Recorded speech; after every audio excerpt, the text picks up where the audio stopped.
ladies and gentlemen. The very word secrecy is repugnant in a free and open society, and we are, as a people, inherently and historically opposed to secret societies, to secret oaths, and to secret proceedings. We decided long ago that the dangers of excessive and unwarranted concealment of pertinent facts far outweighed the dangers which are cited to justify it. Even today, there is little value in opposing the threat of a closed society by imitating its arbitrary restrictions. Even today, there is little value in ensuring the survival of our nation if our traditions do not survive with it.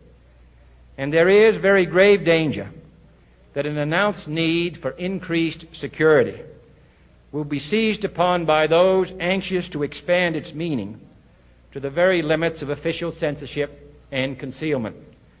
That I do not intend to permit to the extent that it's in my control. And no official of my administration, whether his rank is high or low, civilian or military, should interpret my words here tonight as an excuse to censor the news, to stifle dissent, to cover up our mistakes, or to withhold from the press and the public the facts they deserve to know.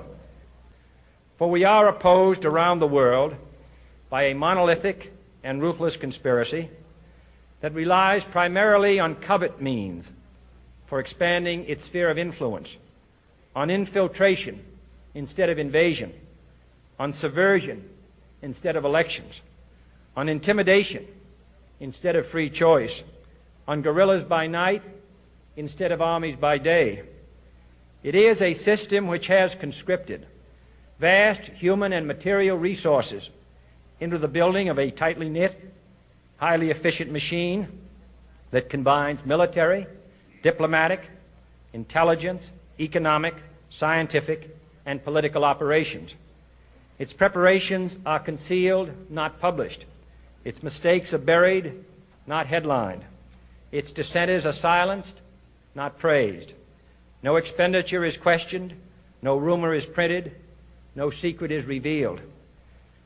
No president should fear public scrutiny of his program, for from that scrutiny comes understanding, and from that understanding comes support or opposition, and both are necessary. I am not asking your newspapers to support an administration, but I am asking your help in the tremendous task of informing and alerting the American people. For I have complete confidence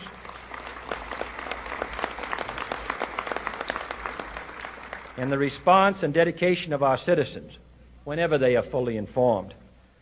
I not only could not stifle controversy among your readers, I welcome it. This administration intends to be candid about its errors. For as a wise man once said, an error doesn't become a mistake until you refuse to correct it.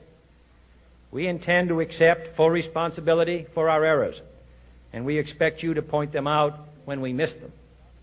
Without debate, without criticism, no administration and no country can succeed, and no republic can survive. That is why the Athenian lawmaker Solon decreed it a crime for any citizen to shrink from controversy. And that is why our press was protected by the First Amendment, the only business in America specifically protected by the Constitution, not primarily to amuse and entertain, not to emphasize the trivial and the sentimental, not to simply give the public what it wants, but to inform, to arouse, to reflect, to state our dangers and our opportunities, to indicate our crises and our choices, to lead, mold, educate, and sometimes even anger public opinion. This means greater coverage and analysis of international news, for it is no longer far away and foreign, but close at hand and local. It means greater attention to improved understanding of the news, as well as improved transmission. And it means, finally, that government at all levels must meet its obligation to provide you with the fullest possible information outside the narrowest limits of national security. And so it is to the printing press, to the recorder of man's deeds, the keeper of his conscience, the courier of his news, that we look for strength and assistance, confident that with your help, man will be what he was born to be, free and independent.